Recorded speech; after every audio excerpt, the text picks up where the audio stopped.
ചെലവഴിച്ച് നിർമ്മാണം പൂർത്തിയാക്കി വർഷങ്ങൾ പിന്നിട്ടിട്ടും തുറന്ന് പ്രവർത്തിക്കാനാകാതെ തൃപ്പൂണിത്തുറ ഗവൺമെന്റ് ആർട്സ് കോളേജിന്റെ കെട്ടിടം പുതുതായി നിർമ്മിച്ച കെട്ടിടത്തിലേക്ക് എത്തിച്ചേരാൻ വഴിയില്ലാത്തതാണ് കോളേജ് മാറ്റിസ്ഥാപിക്കാൻ വൈകുന്നത്. പരിമിതമായ സൗകര്യങ്ങളിൽ കോളേജ് പ്രവർത്തിക്കുമ്പോഴാണ് സർക്കാർ അനാസ്ഥ കാരണം കോടികൾ മുടക്കി നിർമ്മിച്ച കെട്ടിടവും പരിസരവും കാടുകയറി കിടക്കുന്നത്.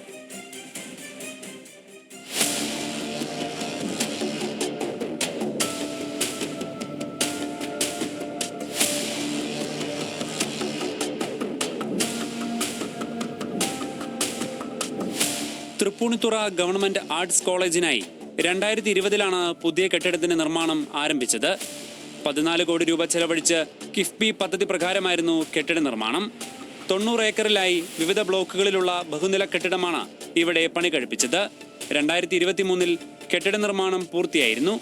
എന്നാൽ നാളിതുവരെയായിട്ടും കോളേജിന്റെ പ്രവർത്തനം പുതിയ കെട്ടിടത്തിലേക്ക് മാറ്റാൻ സാധിച്ചിട്ടില്ല.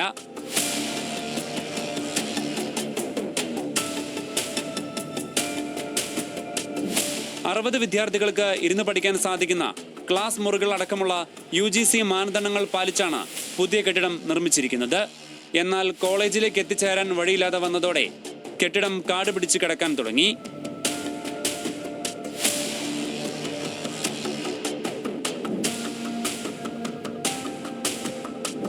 സർക്കാർ അനാസ്ഥയും ഭൂമാഫിയയുമാണ് പദ്ധതി പെരുവഴിയിലാക്കാൻ കാരണമെന്ന ആരോപണവും ഉയരുന്നുണ്ട്.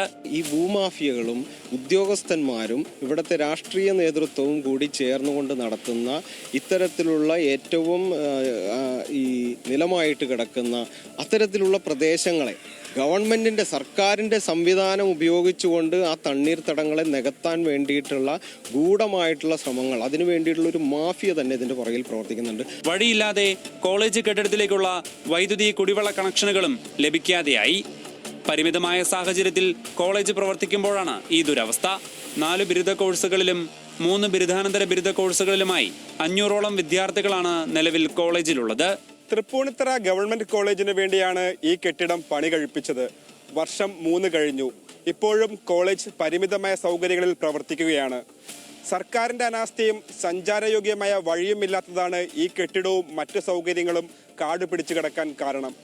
കൊച്ചിയിൽ നിന്ന് ക്യാമറമാൻ വിഷ്ണുവിനൊപ്പം ജോയ് മോൻ ജോസ്, ന്യൂസ് മലയാളം.